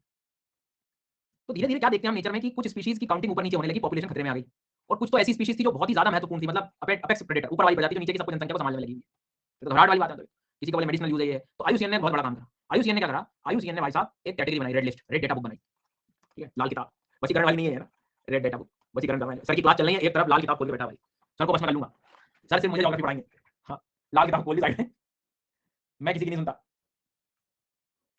भाई, ये नहीं करना है हमें। तो मेरी बात आई थिंक आप लोग समझ गए। रेड डेटा बुक का मतलब ये है, पहले तो नीड समझो आप कि अवैध शिकार होने लगे, जीव जंतु पॉपुलेशन जो है वो खतरे में आने लगी, तो सबसे बड़ी बात है कि हमें इनका डेटा इकट्ठा करना पड़ेगा। भाई आप अंधेरे में नहीं रह सकते ना कि आपके टाइगर खत्म होते चले गए, काउंटिंग खत्म होते चले गए, होश ही नहीं रहा, चीता चली गया ना, अगर चीता की इन्फॉर्मेशन हमें पता लग जाती कि जनसंख्या इसकी कम होती जा रही है, लोग काला चश्मा पहन के लगे शिकार करने में, तो संभालने में आती कोई चीज, तो एक डेटा कलेक्ट करने की स्थिति, तो आईयूसीएन का एक बहुत बड़ा रोल था कि डेटा को कलेक्ट करने वाली बात, ठीक है जी। अब डेटा कलेक्ट करने की बात ऐसी, तो सारी प्रजातियों को उन्होंने कैटेगराइज करना सीख लिया, मतलब एक सिस्टम बनाया बेसिकली, अलग अलग कैटेगरीज बनाई, और कैटेगरी बनाई तो करीब उन्होंने जो है 9 कैटेगरी बना दी। कितनी बनाई? 9 कैटेगरी। सर क्या जरूरत थी एक ही कैटेगरी में? नहीं, मैं फिर वही आपसे समझाना चाहता हूँ, हर जीव जंतु का खतरे का लेवल एक जैसा नहीं हो सकता। जितना टाइगर खतरे में है जरूरी नहीं है कि भेड़िया भी उतना ही खतरे में हो, समझ में आई मेरी बात? जितना लॉयन खतरे में है जरूरी नहीं है कि एलिफेंट उतना खतरे में, जितना लॉयन खतरे में है उतना जरूरी नहीं है कि चूहा खतरे में हो। लॉयन का शिकार कर रहा हूँ, वो भी जीव है, मच्छर का शिकार कर रहा हूँ, उसके कारण भी मुझे जेल में भेज दिया गया, अंतर है ना भाई सब में, तो वो पता कैसे लगेगा? तो इन्होंने एक रेड डेटा बुक बनाई और उसमें एक लिस्ट बनाई, अलग अलग कैटेगरी डिवाइड करी, ठीक है जी।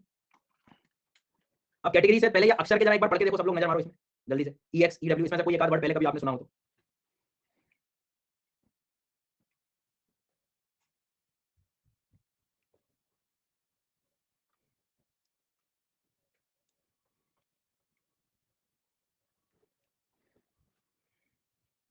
ठीक है, अब समझते हैं कि क्या है। सबसे पहले तो कोई जीव जंतु का नाम लिखा है और उसमें अगर उसने EX लिखा है, तो EX का मतलब होता है कि एक्सटिंक्ट। जैसे नहीं कहते चीता जो था वो भारत से एक्सटिंक्ट हो गया, तो वो एक EX की कैटेगरी में आ गया, तो जो विलुप्त हो चुके हैं, है ना। तो EX का मतलब अगर किसी प्रजाति पे ये वाला टैग लग गया, कौन सा वाला टैग? EX वाला, तो इसका मतलब है कि वो प्रजाति अपने आप में क्या होगी? विलुप्त हो गई। यार मुझे एक बात ये नहीं समझ आ रही, तुम्हें कहीं ना कहीं से मेरी स्पीड तेज लग रही है क्या पढ़ाने की? पहला सवाल मेरा ये, नहीं लग रही होगी। दूसरा सवाल मेरा ये कि कल की क्लास में मैंने स्पष्ट कह दिया था कि मैं आराम आराम से पढ़ाऊंगा, जो भी चीज पढ़ाऊं उसको अपने शब्दों में लिखते रहना, बोला था मैंने। तो ये 8-10 के सवाल खत्म नहीं हो रहा है, लिखना है क्या? तो पेपर क्यों दे रहे हो भाई तुम? वो लिखो, याद कैसे रहोगे? थोड़ा तो लिखो, बैठने थोड़ी आए हैं क्लास में, एक्टिव रहोगे इससे अच्छा। भाई जो बोलते जा रहा हूं उसको अपने शब्दों में लिख ही सकते हो। पीडीएफ मिलेगा क्या? कोई फायदा नहीं है पीडीएफ ले, तुमसे ना पढ़ा जा रहा, फिर तुम एक सबसे बड़े बहुत बड़ा है पीडीएफ, तो तरीका यही है जो पढ़ा रहा हूं वो पढ़ो, लिखो उसको अपने शब्दों।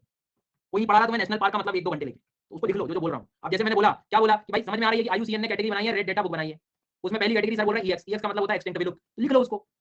नहीं पीडीएफ दोगे क्या? नहीं दूंगा भाई मैं, लिखो आप, लिखो जल्दी जल्दी लिखो। तो एक्सटिंक्ट का मतलब क्या है कि नो नोन इंडिविजुअल्स रिमेनिंग, कुछ भी मतलब पिछले 50 सालों में अपना जो हैबिटेट था वहां देखी नहीं है। हो सकता है कि उसका एक नया वेरिएंट कुछ दूसरे देशों में हो, पर ऐसा नहीं है उस पर्टिकुलर कंट्री में भी EX आप मान सकते हो, वहां की सरकार बोल सकती है उसको भाई एक्सटिंक्ट है हमारी। कई बार न्यूज़पेपर में देखते हो कि विलुप्त हो चुकी प्रजाति दोबारा देखी गई, तो पिछले 50 सालों में दिखी नहीं रही थी इसलिए हमने एक्सटिंक्ट कह दिया था। अगला है EW, EWS न्यूज़ बहुत चल रहा है, वो वाला EW नहीं है, this is extinct, Hindi English, Hindi medium ध्यान दो बेटा, एक्सटिंक्ट इन द वाइल्ड है। एक्सटिंक्ट इन द वाइल्ड का मतलब हुआ wild, extinct in the wild, कुछ ऐसी प्रजातियां जो अपने जंगलों से तो एक्सटिंक्ट हो गई है, लेकिन सरकार ने उन्हें थोड़ा बहुत संभाला रखा है जू वगैरह में, समझ लो, जैसे मान लो जू हो गया, या विशेष निगरानी में किसी को रख लिया हो, आर्टिफिशियल एनवायरनमेंट में उनको रख दिया हो, वो है। तो एक्सटिंक्ट तो वो भी हो गई, लेकिन एक्सटिंक्ट इन द वाइल्ड मतलब उसका एक्चुअल आवाज जो है, it means that not only to survive in captivity, कोई पालन वगैरह उनका पशुपालन जैसे करते हैं वैसे का ध्यान जू वगैरह में उसका रखा गया है, इट मींस दैट वन से विलुप्त हो गई है, अपनी प्राकृतिक आवाज में नहीं मिल रही है, पर उन्हें कृत्रिम आवाज जैसे चिड़ियाघरों में संरक्षित किया गया। जैसे वो हमारे भारत में एक ही ओरंगुटान था, बेचारा कहीं मिल ही नहीं रहा था, उसको उड़ीसा के क्षेत्रों में रखा था, उसको वही चला गया। तो कुछ ऐसे जीव जंतु भी होते हैं, बट अपने लिए ये तो वैसे भी नहीं आएंगे ज़्यादा। अब हमारे लिए पिक्चर में 3 बहुत ज़्यादा काम के, 3 बहुत ज़्यादा काम के मतलब CR, EN और VU। कोई जीव जंतु उसके आगे CR का टैग लग गया, इसका मतलब है क्रिटिकली इंडेंजर्ड। CR का मतलब होता है क्रिटिकली इंडेंजर्ड। क्रिटिकली इंडेंजर्ड मतलब जो अत्यंत संकटग्रस्त है, अति संकटग्रस्त, बहुत ही ज़्यादा संकट। कैसे पता लगेगा? मैंने देखा कि यार पिछले 10 सालों में लगभग 90% जनसंख्या उसकी खत्म हो गई। ओ भाई साहब, 10 सालों में 90% जनसंख्या खत्म हो गई, तो खतरे में नहीं हुआ? या टोटल संख्या ही उसकी 250 रह गई हो, काउंटिंग 250 बची, बस 250 जीव जंतु बचे। या लास्ट 3 ईयर में 25% अचानक कम हो गया। मतलब मैं पूरा वेट थोड़ी करूंगा 10 सालों का, देख रहा हूं कि अचानक 3 सालों में 25% की गिरावट आ गई। ये क्राइटेरिया तुमसे कोई नहीं पूछा, लेकिन मन की शंका को दूर करने के लिए है कि यार कोई जनसंख्या 90% चल गई या 250 रह गई या पिछले 3 सालों में 25% खत्म हो गई, तो आप समझो ना उसको कितनी ज्यादा जरूरत होगी प्रोटेक्शन की। सडन डिक्लाइन हुआ है तो उसको अपने टैग लगा के क्रिटिकल इंडेंजर्ड। अगर मान लो सभी जीव जंतुओं को एक ही नजर से देखोगे आप, तो ऐसे यूनिकनेस को तुम ढूंढ पाओगे। अब जैसे आपके सामने 3 जीव जंतु दिख रहे हैं, एक में सीआर लगाओ, इसका मतलब 1 2 3 से तुम्हें समझ में आ गया कि कौन ज्यादा खतरे में है। तो इस पे तुम विशेष ध्यान रखोगे, नहीं तो पता लगे तीनों एक जैसा हो गया, बस खत्म है। आगे जो पता लगे जो काम जो खतरे में थे वो खतरे ही खत्म ही हो गए। कई बार हम देखते हैं ना कि क्लास में शिक्षक क्या कर रहे होते हैं कि भैया पढ़ाओ उस स्तर से जो लगभग सारे उसमें जो है सबका ध्यान हो सके। अब तुम सोचो कि नहीं मैं तो जो है ऊपर ऊपर पढ़ा जाऊं, तो ये जो खतरे वाले हैं क्रिटिकली इंडेंजर्ड, उनका काम गड़बड़ हो जाएगा। तो आइडेंटिफिकेशन बहुत जरूरी है। अगर पता लग गया कि 3 4 5 बच्चे ऐसे हैं जिनको मतलब थोड़ा सा जो है लेट समझ आ रहा है, तो हो सकता है उनके लिए आपको थोड़ा सा स्तर नीचे से शुरू करना पड़े। तो वही बात है कि सारे जीव जंतुओं को अगर कैटेगरी नहीं डालूंगा तो मुझे पता ही नहीं लगेगा ना भाई कि कौन ज्यादा खतरे में है। और दैट आयुषीएन की व्यवस्था में काम आती है। तो आयुषीएन का क्या क्राइटेरिया कहता है कि या तो तुम 90% कम हो गए हो या 250 रह गए हो या पिछले करीब 25% कुछ कमी आ गई, तो that will be critical. And what about the endangered? Endangered ऐसा कि 10 सालों में मान लो 70% गिरावट आ गई, थोड़ा सा कम हो गया, 90 से 70 है ना। और आप कह सकते हो कि टोटल जनसंख्या 2,500 ही रह गई है जीव जंतुओं की, या 20% की कमी देखी गई 5 सालों में, 20% कम हो गया पिछले 5 सालों में, तो वो इंडेंजर्ड हो गया। मेरी बात समझ आ रही है मैं क्या बोल रहा हूँ भाई? या तो तुम 70% 10 सालों में खत्म कर लो, या टोटल काउंटिंग ही मान लो उसकी 2,500 रह गई, या पिछले करीब करीब 5 सालों में आपने देखा कि यार 20% कम हो गई जनसंख्या रिसेंट उसमें। जो भी चीज में सबसे ज्यादा चीज दिखाई देगी वो इंडेंजर्ड कैटेगरी बनेगी। क्राइटेरिया इसके कंपैरिजन में थोड़ा सा कम है, मतलब ये अति संकटग्रस्त है तो ये थोड़ा संकटग्रस्त ही हो गई। ऐसे वल्नरेबल है 50% की गिरावट आ गई पिछले 10 सालों में, 50%, 50% समझते हो? जैसे 90 था, 70 था, 50 हो गया। या तो एकदम जनसंख्या ओवरऑल जनसंख्या में 50% कमी आ गई हो, या उसकी कुल संख्या करीब करीब 10,000 रह गई हो, 10,000 के आसपास 10,000 रह गई। बिल्कुल ठीक बात है। आगे बात समझ में? तो बेसिकली अंडरस्टैंडिंग लेवल पे आप समझो ऐसा तुरंत दिमाग में लाने के लिए कि आप कमी को याद करोगे तो ज्यादा बेनिफिट रहेगा, जल्दी आप आइडेंटिफाई कर पाओगे कि 90%, 70% एंड व्हाट अबाउट दिस 50%। ठीक है। और काउंटिंग में भी अगर मैं आपसे कहूं तो ये कितने रह गए हो? 250, 2500, 10,000। एंटी इज लाइक वल्नरेबल होता है, Vu is vulnerable, vulnerability, vulnerability. Anti का मतलब वल्नरेबल मतलब जो एक तरह से अपने आप में संवेदनशील है ना, या बहुत ज्यादा भयभीत प्रजाति हो गई है। आगे बात समझ में? और एंटी का मतलब होता है नायब तहसीलदार, एंटी का मतलब होता है नियर थ्रेटेंड, मतलब खतरे की ओर जाने वाली। अब इसका कोई ऐसा क्राइटेरिया नहीं, इतना अपने को जो है याद रखना। हाँ। और उसके बाद में LC is like least concern. Least concern का मतलब होता है कि अब ज्यादा चिंता करने की इसमें जरूरत नहीं है। तो हमने क्या देखा? पहली प्रजाति क्या देखी? ये पीडीएफ में दे दूंगा आप लोगों को। जैसे मान लो कि एक आध बच्चा नहीं लिख पा रहा है तो उसके नाम से दुख मत मनाना। जैसे हम केस में शुरू कर दिया काम अपना कॉपी पेस्ट वाला, बेटा ध्यान दो, यहाँ ध्यान दोगे तो सीख पाओगे। सब इलाज पर ध्यान तो देना पड़ेगा। ये पीडीएफ दे दूंगा तुमको, तुम समझ में नहीं आएगी, पढ़ो। कुछ आदतों पे काम करना पड़ेगा। ये वो सामान्य क्लास नहीं है जो चलती आ रही है।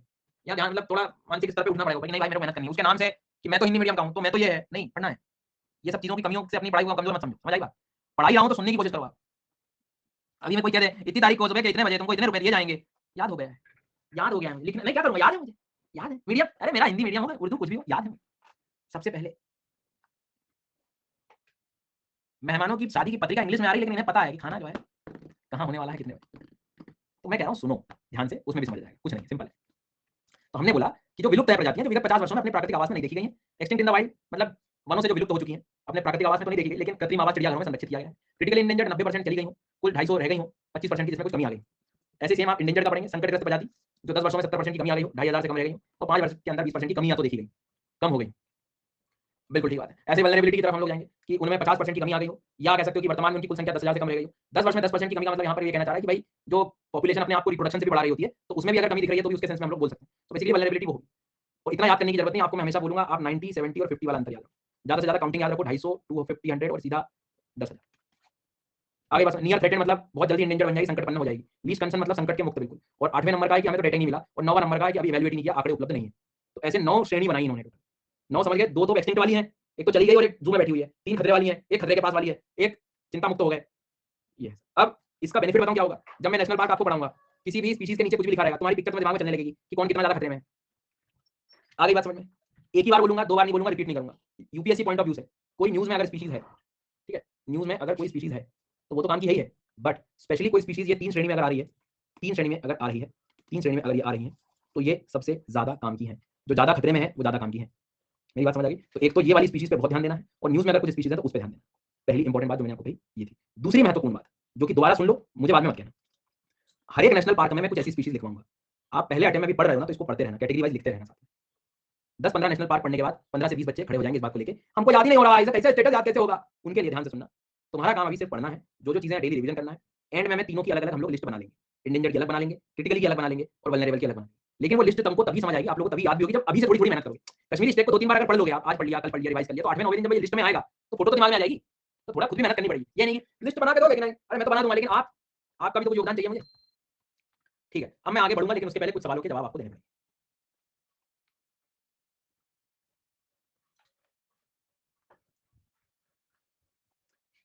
मैं बोला तो है यार, मैंने एक बार और मैं पूछ लूंगा। तब पहला सवाल मेरा जो ये है कि आईयूसीएन का ईयर बता दो पहले तो मुझे।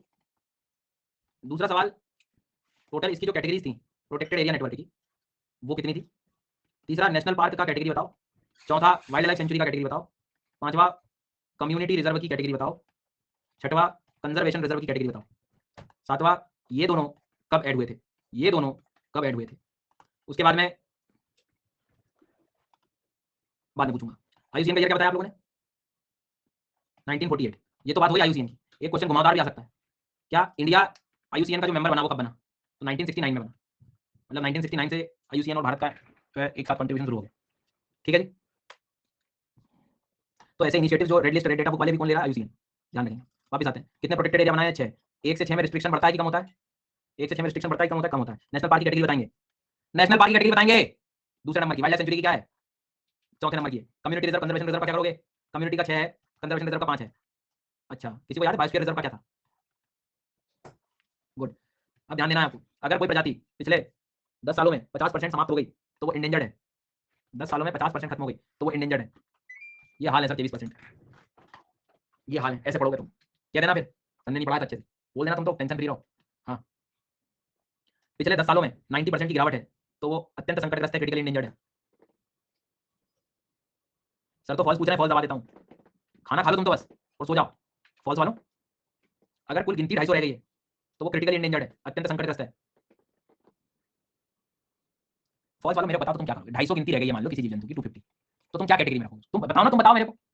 अभी ऐसे नहीं तुम्हें याद हो रहा है, तुम बाकी क्लास में क्या करते हो मेरे को तो ये नहीं समझ आ रहा। अमर कर दो, तुम उनको अटल कर दो। हाँ कर दो, सॉरी बोल के कूल बन जाओ फिर, सॉरी नहीं हो, अरे भाई ध्यान देना पड़ेगा, ऐसे नहीं होता है। ठीक है, ओके, आगे बढ़ो। चलो, अब एक दो चीजें बताना चाहूंगा मैं। हमारे यहाँ बहुत सारी गिनती है प्रोटेक्टेड एरिया नेटवर्क की और इसकी ना उनकी, कुल इतना एक अप्रोक्सीमेट डेटा बस बताना चाहूंगा कि भारत के कुल क्षेत्रफल का लगभग 5.5% के आसपास, ध्यान रखना है ना, 5.5% के आसपास, 5.6 भी लिख दो, प्रोटेक्टेड एरिया नेटवर्क है। सुन लिया, सभी मिला के, ये सब मिला मिला के। यहाँ 99% बच्चे गलती कर देंगे कि सबसे ज्यादा किसका है, तो नेशनल पार्क का लगाया होगा तुम, वाइल्ड लाइफ सेंचुरी का। भाई 550-600 वाइल्ड लाइफ सेंचुरी, तो वाइल्ड लाइफ प्रोटेक्शन एरिया का रिस्ट्रिक्शन कम है, बट टोटल एरिया कंट्रीब्यूशन ज्यादा है।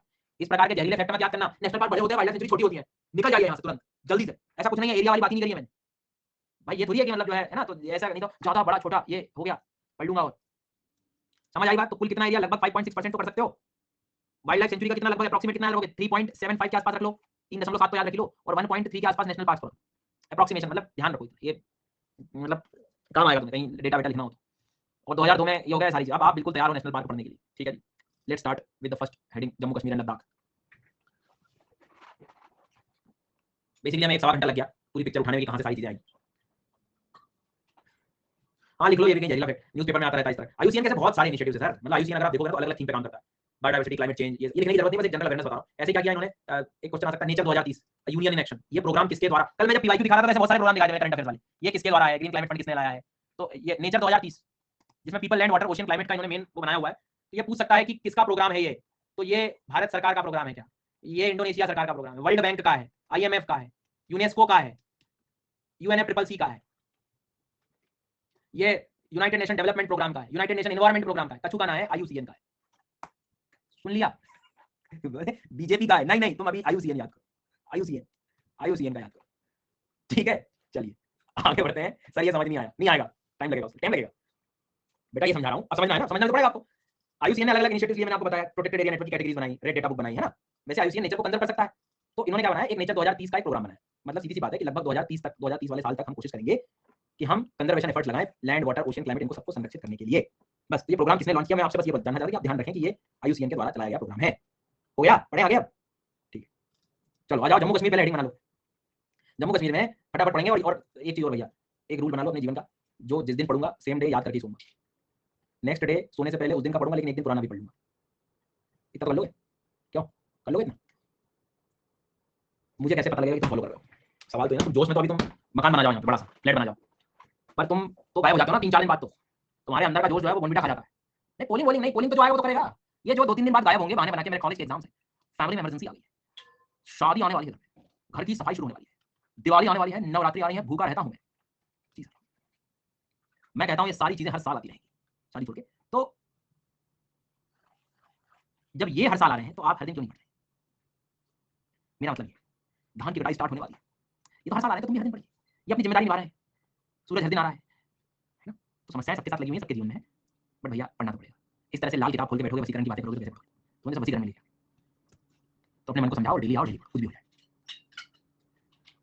एक ही कंडीशन में नहीं पढ़ना, जिस दिन सूर्य ना दिखे तुम उस दिन मत पढ़ना, सूर्य मतलब सन से आने वाला लाइट, उस दिन मत पढ़ना, ठीक है? देख लो, तुमको छुट्टी दे दी गई, छुट्टी ले सकते हो, इंसोलेशन जिस दिन आना बंद हो जाए उस दिन पढ़ाई बंद कर देना।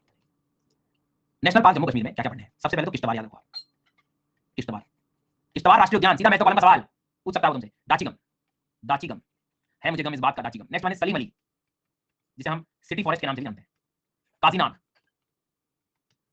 किश्तवाड़, दाचीगम, सलीम अली, काजीनाग। कोशिश करो क्या याद नहीं रहेगा आपको इसमें से, जैसे किस्त तुम्हें तो मतलब पुराने बच्चों को याद होगी कुछ तरीके आपके, किस्त मतलब हम ईएमआई बोलते हैं, है ना? सलीम अली जी की ईएमआई जो है 10 ईएमआई, 10 दाचीगम, 10 गांव खाली कराए गए थे जब इसको नेशनल पार्क में, दाची, दाची वर्ड वहां से आया, 10 तो सलीम अली की 10 किस्तों के बारे में बात हो रही है। वो मिस हो गई थी हेमिस, लद्दाख में हेमिस नेशनल पार्क है जी सर। आज ही नाग, आज ही 10 किस्तें मिस हो गई। एक आध निमोनिक बना लेते हो तो क्या थोड़े से दिमाग में बैठ जाता है कि कुछ बच्चों क्या करेंगे ऐसे निमोनिक बनाकर? अरे भैया जब अगले 3-4 राज्य स्टेट ड्यूटी आएंगे तो ये हो जाएंगे मिक्स, और इस मिक्स में से वेज को निकालने के लिए आपको ऐसे निमोनिक बहुत काम आएंगे कि सर बोल रहे थे सलीम अली की 10 किस्तें, Kishtwar, Dachigam, miss Hemis, but Hemis is in Ladakh, आजी, काजी, काजीनाग। नहीं ज्यादा सीक्वेंस में मत पढ़ो, स्टेट वाइज याद रखो, ज्यादा सीक्वेंस वहां से आएगा। आधा मिनट का समय है, क्विकली देख लो, याद हो जाए तो ठीक है, नहीं याद हो तो मुझे बताओ, दोबारा पढ़ने को बोल दूंगा। वाह वाह सर वाह, बहुत बढ़िया, वेल डन। अभी भी मेरे पास 15 से 20 बच्चे ऐसे बैठे हुए हैं जो पूर्ण निद्रा की अवस्था में। बेटा हेमिस राष्ट्रीय उद्यान बता दियो कहां है, बता देना किसी को, हेमिस देखो आगे पढ़ में, स्वागत उद्घाटन आप ही लोगों से किया है, हेमिस लद्दाख में पढ़ाया है ना हमने। क्यों भाई? रोशन, रक्षा, निहाल, अजीत, स्मृति, रिया, मनदीप, भावना, दिव्या, प्रकाश, अंजलि, निधि, सुहाना, अंशु, यूजर, स्वाति, मुकुल, वैष्णवी, श्रीनिवास, रिया, कोमल, सौम्या, गायत्री, क्षितिज, गार्गी, पारुल, चंचल, नंजी, अंकिता, दविदा, अमिता, टॉप 100। तुमको समझ बैठेगी क्या लगा रहे हो तुम लोग? 5 बार सॉरी बोलो, और हेमिस याद रखो, हेमिस इज इन लद्दाख।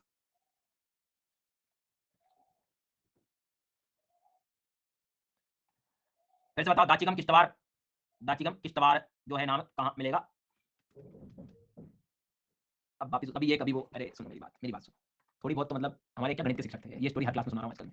हमारे गणित के शिक्षक हुआ करते थे, तो वो बहुत अच्छा पढ़ाते थे, पूरा एक क्वेश्चन सॉल्व करा देते थे। फिर क्या होता था, बच्चों से कहते कि तुम ये क्वेश्चन ऐसे सॉल्व करके दिखाओ, मुझे सॉल्व नहीं कर पाते थे। फिर उनको गुस्सा आता था, फिर वो कहते थे अरे बैल बुद्धि पढ़ा कर थोड़ा सा। फिर दिमाग उठता था कि नहीं बैल तो नहीं बनना मुझे, अच्छा बनना, ध्यान दूंगा। खैर ऐसे कोई शिक्षक नहीं थे गणित के। मैं ये समझाना चाह रहा था कि जब तुमको मैंने बता दिया हेमिस राष्ट्रीय उद्यान लद्दाख में है, इसके अलावा कुछ भी नाम सुन रहा हूं मैं, तो मुझे ऑटोमेटिकली जम्मू कश्मीर में जाना है। पर फिर उसके बाद मैं इधर वापस क्यों आ रहा हूं? जो हेमिस है जब 10 रुपए का बिस्कुट का पैकेट कितने का है जी? तो इधर ध्यान दो जी, कहां है हेमिस राष्ट्रीय उद्यान, कहां है दाचीगम किश्तवाड़,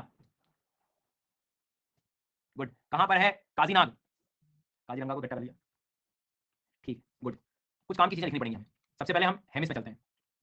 हेमिस को याद किया जाता है, अब देखो ना हेमिस कहां बताया था मैंने आपको मैपिंग में, अगर हम लोग देखें तो इस जगह। भाई साहब ये समझ रहे हो तुम, ट्रांस हिमालय के रीजन है, हिमालय पर्वत के क्षेत्र, ओए पर्वतीय क्षेत्र, ऊंचाई रहेगी कि नहीं, एल्टीट्यूड रहेगा कि नहीं रहेगा? तो लिखिए सबसे पहला पॉइंट, अत्यधिक ऊंचाई पर स्थित, हाई एल्टीट्यूड नेशनल पार्क, अत्यधिक ऊंचाई पर स्थित, ठीक है। जाना जाता है स्पेशली स्नो लेपर्ड्स के लिए, जाना जाता है स्नो लेपर्ड्स के लिए, ऐसे लेपर्ड्स मिलेंगे स्नो लेपर्ड्स के लिए। स्नो लेपर्ड्स स्टेटस वल्नरेबल स्थिति है, थोड़ा सा तो याद रख सकते हो। और इंटरेस्टिंग बात ये भी है स्नो लेपर्ड्स के लिए, धीरे नहीं लिखना, तेज लिखना है, अक्षर वहां सजा के कोई नंबर नहीं मिल रहा है कि मेरे तो अच्छे अक्षर है नंबर ज्यादा मिलेंगे, कुछ नहीं मिल रहा है, जल्दी लिखो तेज। तो globally famous for snow leopards, वहां पर इंडस नाम की नदी भी है। ज्योग्राफी इंडियन ज्योग्राफी पढ़ी होगी तो तुम्हें पता है, इंडियन ज्योग्राफी में हम यहाँ देखते हैं इंडस नदी है, याद रखने की ज्यादा दिक्कत होगी नहीं। ओह वेरी गुड, तो कम से कम नहीं कुछ तो इंडस नदी तो पढ़ लो रे, स्नो लेपर्ड तो पढ़ लो रे, हाई एल्टीट्यूड तो पढ़ लो रे, पढ़ लिया रे, आगे बढ़ो रे।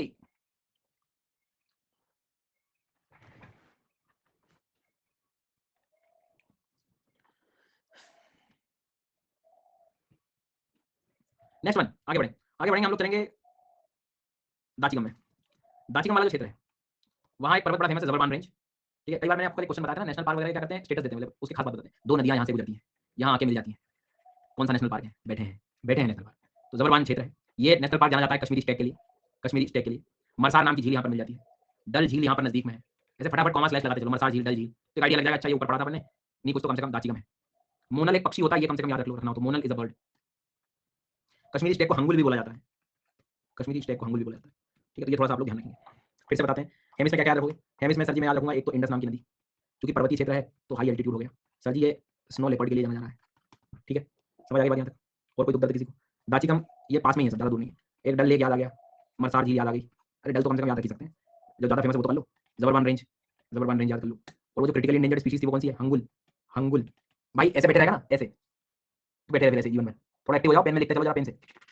हाँ, आप कह रहे हो तो सुन लेता हूँ, ये हो गया। अभी क्या था, कुछ दिन पहले न्यूज़ में था कि यूएन ने क्या किया, इंटरनेशनल डे ऑफ मार्कोर जो है बताया गया। तो मार्कोर ये एक स्पीशीज है, देख लो, ये करंट अफेयर्स में अच्छा फेमस न्यूज़ में अच्छी न्यूज़ थी है, आने वाले 1-2 सालों तक बनी रह सकती है। मेरा बस इतना ध्यान कहने का मतलब है कि मार्कोर का अगर कोई घर पूछे, हैबिटेट पूछे, तो पेनिनसुलर इंडिया मत लगाना भैया, नॉर्थ इंडिया बर्फीले क्षेत्र है, याद रखना। हॉर्न गोट कहते हैं इसे, बहुत बड़ी गोट है, सींग भी बहुत है, और इस चीज़ को जो है याद रखना है कि ये काजीनाग वाला जो क्षेत्र हम पढ़ रहे हैं, Kazinag, Kazinag national park, yes sir, Kazinag में ये क्षेत्र जाना जाता है। इंडियन इसकी इंडिया में सब स्पीशीज फाउंड ओनली लिखा है, मतलब समझ लो काम का है ये, कोई बड़ी चीज़ नहीं है कि एग्जाम में आ जाए, काम की चीज़ है सर जी, काम की चीज़। रुकना भैया एक मिनट,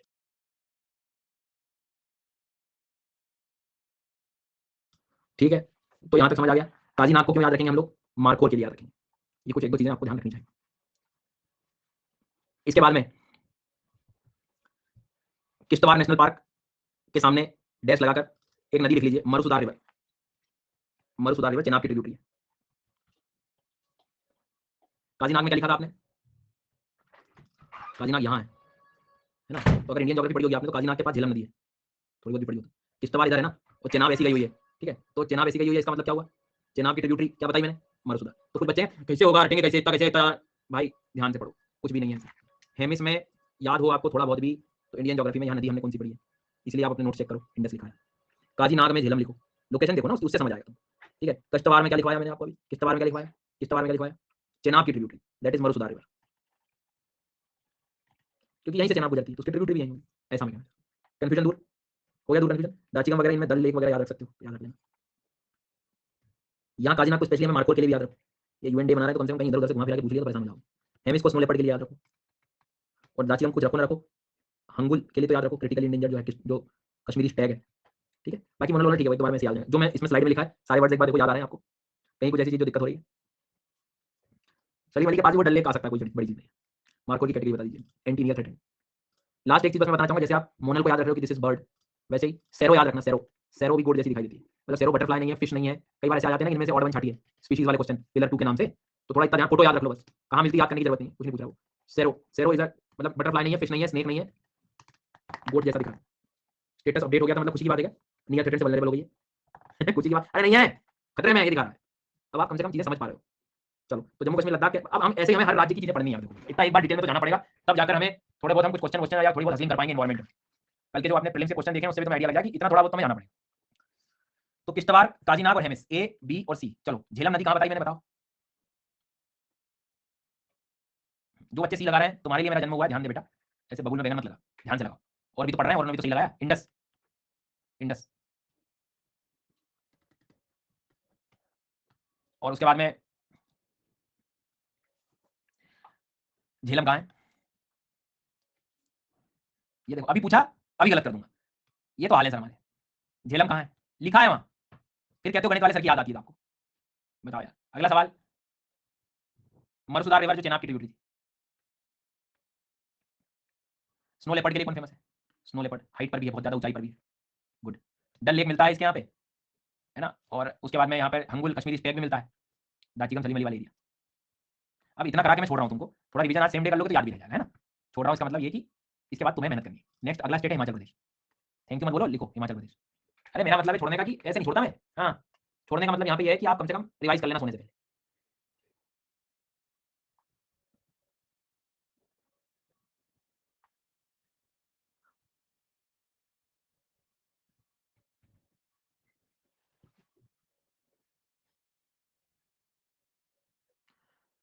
आई थिंक ये नाम तो याद हो गए होंगे आपको, कुछ बच्चे नए हैं वो एक बार जल्दी से देख लो। सबसे पहला दिखाई दे रहा है मुझे यहाँ पे इंदर किला नेशनल पार्क, ठीक है।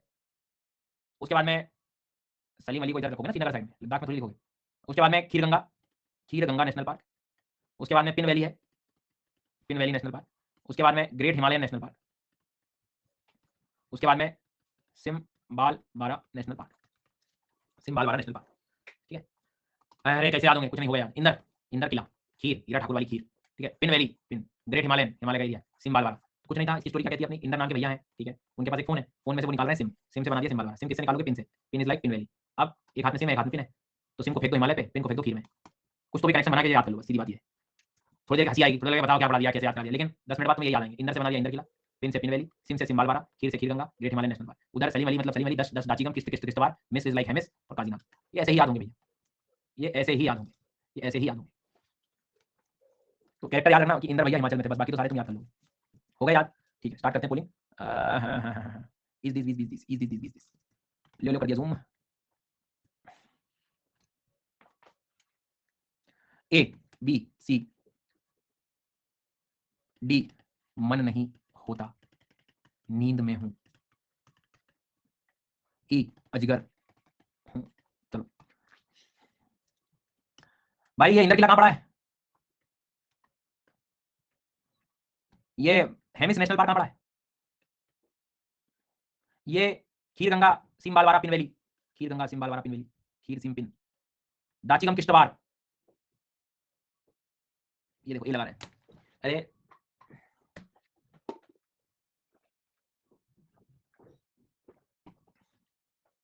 मतलब तुमको मैंने बताया हेमिस ही है बस लद्दाख में, एक ही है। तो अगर मैं किश्तवाड़ दाचीगम कह रहा हूं तो तुम वो वहां लद्दाख में क्यों पढ़ रहे हो बार-बार, मुझे नहीं समझ आ रहा।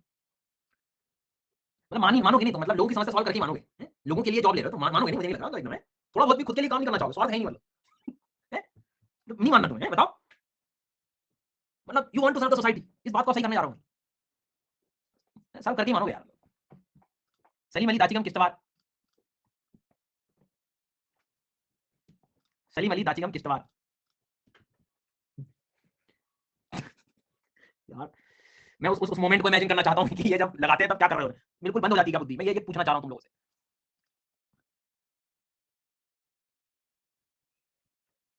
खीर गंगा सिम्बालवारा इंदर किला, नहीं जानबूझ के अच्छी बातें लगाओ, मैं तो कह रहा हूं। फिर क्या एग्जाम में भी जो ओएमआर शीट के गोले होते हैं ना, वो भी सही में गलत भर जाते हैं। वो बढ़िया चीज है, वैसे होना चाहिए वो। चलो आगे बढ़ो। अब भैया ये हिमाचल प्रदेश में एक दो चीजें तो बहुत अच्छे से पढ़नी पड़ेंगी आपको। जैसे स्पेशली बात करें हम लोग ग्रेट हिमालयन नेशनल पार्क में देखें, और नहीं भी पढ़ना हो तो भी पढ़ना पड़ेगा। एक तो तहर, हिमालयन तहर, मैं फिर कह रहा हूँ ये जरूरत नहीं याद करने की, बट ये तहर जैसे अभी आपको मैंने बताया था ऊपर, उसमें बताया क्या कहते हैं जम्मू कश्मीर वाले में कि सैरो, सैरो तहर, ये याद रखो कि ये स्पीशीज क्या है, कैसे दिखती हैं, इन पे काम करो। थोड़ा बहुत अगर याद रख सको तो इतना कंपैरेटिव स्टडी करिए कि क्या दक्षिण भारत में सर पढ़ा रहे हैं क्या इसको, नहीं नॉर्थ इंडिया में ठंडे क्षेत्रों में पढ़ा रहे हैं, इसका हैबिटेट कभी पूछ ले तो अपने को पता, बस ऐसे याद रखना है, लोड नहीं लेना है, कैसे याद होगा, याद करना ही नहीं है। अभी गेंडे को दिखा दूंगा मैं तुम्हारी आंखों के सामने तो याद करोगे कि गेंडा ऐसा दिखता है, वैसे ये जो है अपने को याद रखना है कि तहर जो है कैसा दिखता है, सैरो क्या है, बटरफ्लाई तो नहीं है सैरो, बस ऐसे समझ में आएगा बात। लेकिन इसको याद करना पड़ेगा कि हिमालयन ब्राउन बियर ऊपर मिलता है, क्रिटिकली एंडेंजर्ड स्टेटस है। मुझे भी पढ़ लो, मुझे भी तो पढ़ लो, कोई पढ़ता ही नहीं है मुझे। तो ग्रेट हिमालयन नेशनल पार्क को याद रखिए, वहां पर हमें ब्राउन बियर मिलता है, और साथ ही साथ तीर्थन नदी वहां से बहती है। तीर्थन नदी इज द ट्रिब्यूटरी ऑफ किसकी, सहायक नदी है।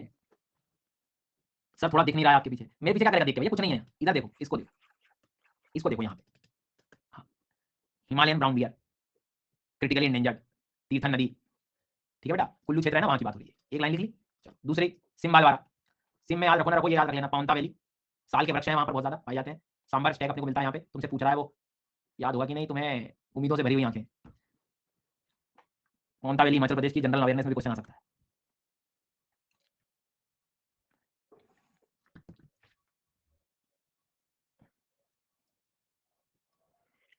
सिम्बालवारा है ना, और ग्रेट हिमालयन नेशनल पार्क को थोड़ा याद रखना, क्रिटिकली एंडेंजर्ड है ब्राउन बियर अपना। पिन वैली में अभी एक लाइन लिख लो, समय के हिसाब से समझ में आ जाएगी। पिन वैली में तुम्हें लिखना है लाहौल स्पीति के क्षेत्र में मिलता है, and this is the part of cold desert biosphere reserve. Biosphere reserve पढ़ा हुआ तो समझ में आ जाएगा। अभी बस इतना लिख लो पिन वैली के आगे, कोल्ड डेजर्ट, शीत मरुस्थल, वैसे कोल्ड डेजर्ट जैव मंडल आरक्षित क्षेत्र, जैव मंडल आरक्षित क्षेत्र के अंतर्गत आता है, उसका पार्ट है। सो फाइनली अगर मैं हिमाचल प्रदेश में आपसे बात करूं तो आपसे ये कहना चाहूंगा कि आप एक तो सिम्बालवारा में सिम साल के वृक्ष याद रखो, टैग को याद रखो, और तीसरी इंपॉर्टेंट बात पाउंटा वैली को याद रखो। फिर ग्रेट हिमालयन नेशनल पार्क में ब्राउन बियर को याद रखो, ठीक है, ब्राउन बियर, और वो साइड में जो था एक क्या था, तहर, ठीक है। पिन वैली का जो एरिया को अपने समझ आ रहा है, कोल्ड डेजर्ट बायोस्फीयर रिजर्व का हिस्सा है, ठीक है। Conservation status at least critically endangered तो याद करो यार, अभी कुछ नहीं कर पाओ तो। जैसे अभी तक क्रिटिकली इंडेंजर्ड मैंने तुमको 2 स्पीशीज बता दी हैं, कौन-कौन सी? कश्मीरी स्टेग और ब्राउन बियर। ऐसे वल्नरेबल लेपर्ड बताया है और वल्नरेबल में सांभर बताया है। ऐसे आप पुराना याद करते-करते भी चलोगे तो हो जाएगा यार। मतलब एक्टिव लर्निंग कहते हैं इसको। कुछ बच्चे डरते हैं, नहीं याद आया तो क्या हुआ? अरे नहीं आया तो करना, याद कर कि अच्छा हाँ, कश्मीरी स्टेग क्रिटिकली इंडेंजर्ड था, हिमालयन ब्राउन बियर जो था वो क्रिटिकली, ये तो हो गए। फोटो इमेजिन करो। स्टेग जो है वो वल्नरेबल है, ओके सर जी। और वो ऊपर वाला एक लेपर्ड बताया था, वो भी जो है, वो भी करना पड़ेगा भैया, ऐसे खाली बैठ के थोड़ी काम होगा। चलिए ओके जी। एक बार वापस आएँगे दोबारा घूम फिर के। CDB, now tell me where is Simbalwara? Simbalwara Inderkilla. रुक के सब आता है। जो नेशनल पार्क रहेंगे उसमें क्या लिखें? कुछ नहीं लिखें। अब अलग से हिमाचल प्रदेश में एक बॉक्स बना लो, ठीक है? बॉक्स ये बना लो कि हिमाचल प्रदेश की सरकार ने भरल नाम के जो जीव है, जिसे ब्लू शिप कहते हैं, उसकी पॉपुलेशन के काउंटिंग की बात करी थी, इसलिए न्यूज़ में था। मेरे हिसाब से क्वेश्चन ये आ सकता है कि भरल क्या होता है? तो तुम्हारी बुद्धि चलनी चाहिए कि इसको हम शीप कहते हैं। और दूसरी बात, भरल कहाँ पाई जाती है? तो नॉर्थ इंडिया में पाई जाती है। तो ये भी थोड़ा-सा याद कर लो, ठंडे क्षेत्रों में पाई जाती है, कोल्ड रीजन में। इतना भी कर लोगे तो काम हो जाएगा, आईयूसीएन लिखने की उतनी कुछ जरूरत नहीं। क्योंकि कोई स्टेट गवर्नमेंट किसी का ध्यान रख रही है तो वो अपने लिए थोड़ा ध्यान रख सकते हो, आप किसका हैबिटेट पूछा है। छोटा-सा बॉक्स बना के कहीं नॉर्थ इंडिया में। बाय द वे अगर आप देखें तो इबेक्स हो गया, है ना? भरल हो गया, मारखोर हो गया, ठीक है? और उसके बाद में तहर हो गया, ये सब हमने देखे नॉर्थ में, हमें मिल रहे हैं। मोनल बर्ड हो गया। ऐसा खुद से पूछते रहो, बोलते रहो, पूछते रहो, आंसर देते रहो, याद हो जाएगा। कल जब आप कक्षा में आएँगे, तो जितना मैंने याद कराया है, पूरा प्रयास कराया है कि याद हो जाए आपको, तो ये हम कल आपसे पहले पूछेंगे। अगर आपसे नहीं बना, तो कल क्लास बंद कर देंगे सब्जेक्ट, एनवायरनमेंट कोर्स एंड कल, पढ़ के अगर तुम नहीं आए तो। ठीक है? अगर मैं याद कराने में एफर्ट लगा रहा हूँ तुम लोगों को, तो तुम्हें पढ़ के आना पड़ेगा। तो कल कोर्स एंड कर दूँगा मैं। कल फिर मैं उत्तराखंड से ले चलूँगा आपको हरियाणा, हरियाणा से राजस्थान, राजस्थान से उत्तर प्रदेश, बिहार और झारखंड। और कोई बड़ी बात नहीं, समय मिला तो एंट्री जो है तुम्हारी नॉर्थ ईस्ट में करवा दूँगा। तो आज की सेवा यही समाप्त होती है। स्टार्टिंग हमने सब पहले पढ़ा कि नेशनल पार्क इनकी क्या जरूरत होती है, आईयूसीएन की कैटेगरी के हिसाब से उसको मैच किया। 2002 में हमने कम्युनिटी रिजर्व कंजर्वेशन लेकर रिजर्व लेकर आए, आईयूसीएन 1948 में आया। भारत ने हाथ कब मिलाया? 1969 में। नेचर 2030 इनिशिएटिव आईयूसीएन का है। रेड लिस्ट की कैटेगरीज दी, अलग-अलग कैटेगरीज दी, वो हमने देखा। हमने दोनों के बीच का बेसिक डिफरेंस देखा कि भाई कहाँ पर फ्लेक्सिबिलिटी ज़्यादा है, कहाँ पर नहीं है। जी सर, स्टेट गवर्नमेंट डिक्लेयर करती है, सेंटर करेगी, अगर वो क्षेत्र स्टेट ट्रांसफर कर दे रही है कोई एरिया, तो ज़्यादातर रोल इसमें स्टेट का पहले रहेगा। अगर टेरिटोरियल वाटर है तो फिर आपको prayer conference of central government और चीफ नावल हाइड्रोग्राफर की सब राइट्स की जरूरत पड़ेगी, अधिकारों से वहाँ से बात होगी। जो सेंचुरी डिक्लेरेशन में अप्लाई होता है, नेशनल पार्क में अप्लाई होगा टेरिटोरियल वाटर्स के लिए। बाउंड्री वगैरह चेंज करनी हो तो national board for wild life के बिना तुम कर नहीं पाओगे, तो वो जरूरी है।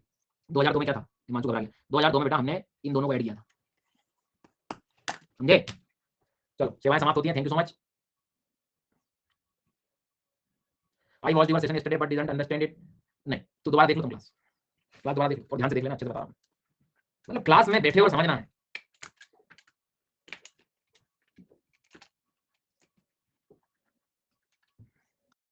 आगे इबेक्स क्या होता है? जब स्लाइड सामने थी तो थोड़ा ध्यान देना था। इबेक्स सामने आओ।